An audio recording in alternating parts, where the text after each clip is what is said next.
There is an average of 1,500 deaths per academic year that is related to Greek life affiliation. That means 1,500 deaths per 36 weeks, which is a rate of about 6 deaths every single day within that 36-week period. My main purpose today is to persuade my audience that Greek life should be abolished from all universities in the United States. I'm passionate about this topic because Greek life organizations have a grip on our higher education system and have a heavy influence on developing young adults. Their system is corrupt and bring more harm than good. Greek life organizations should be abolished due to the promotion of binge substance use, sexual misconduct, and discrimination. I will begin by providing valuable reasons why Greek life organizations have been in question. Then I will provide a solution and provide insight for the future. Lastly, I will construct and discuss an elaborate plan to get rid of Greek life organizations for good. Let's begin with why Greek life organizations should be abolished. GLOs provide an environment for students to perform non-consensual sexual behaviors, promote drinking addictions, and normalize discrimination among peers. The Greek Capital House and social events promote binge substance use. Each university in the nation spends $500,000 on alcohol-related emergency department visits. Even in dry houses, which are houses that are restricted and are not supposed to contain alcohol, the audit level is still above non-affiliated students and exceed over what is considered safe. Kathleen Brown Rice states in the study, Difference in College Greek Members and Binge Drinking, published in 2015, that students with binge drinking history in high school are more likely to join Greek life because they know that they will be in an environment which supports their behavior. Then, during their first year of being in either fraternity or sorority, their drinking behavior spikes. This study proves that the Greek environment is contributing to binge drinking. Rape culture around campus circulates in the Greek village. 1 in 5 women are sexually assaulted on campus, nearly 97,000 self-reported cases per academic year, which is not accounting for the non-reported incidents. In the study, Sexual Assault Supportive Attitudes in 2016, Sasha Cannon states that when men feel supported by their peers and live in gender-exclusive houses such as fraternities, less empathy is generated for women and rape culture becomes more prevalent.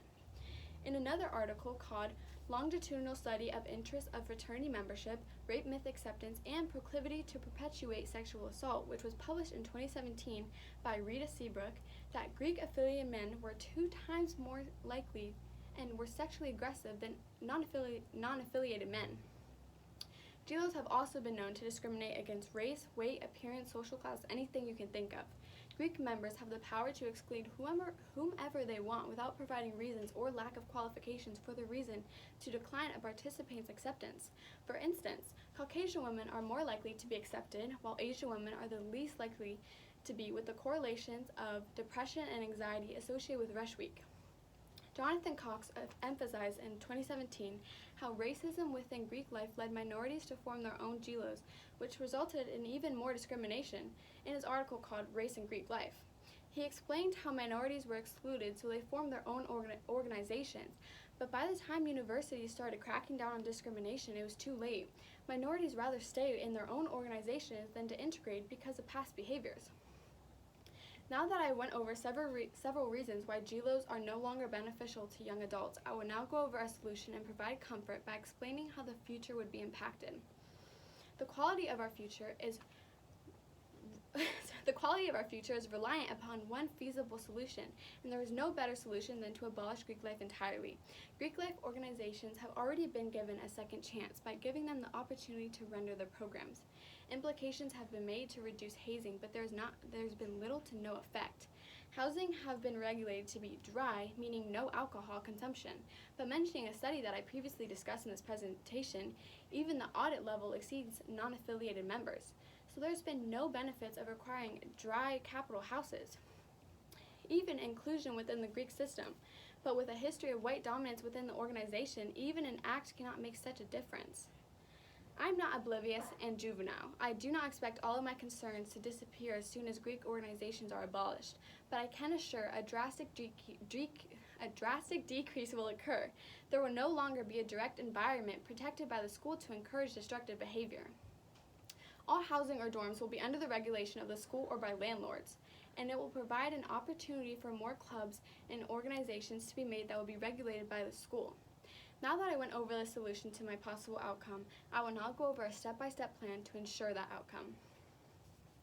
Greek life has been in question for abolishment for about a decade now. It will not be easy, and universities are not in favor of it.